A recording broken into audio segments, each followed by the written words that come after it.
உலகை எழுப்பும் ஞாயிறு அங்கே குடியிருப்பான். அவன் ஆனை முகத்தனின் அடியவர் மனத்தில் ஒளியாய் வந்து கொலுவிருப்பான்.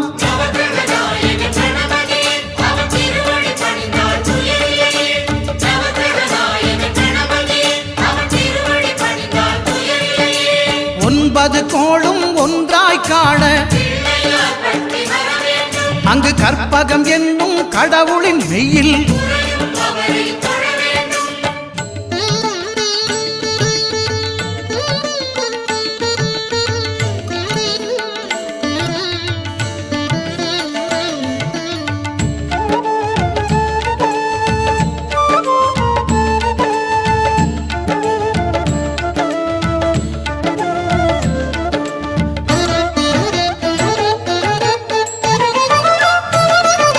திங்கள் பகவான் திருமுகம் காண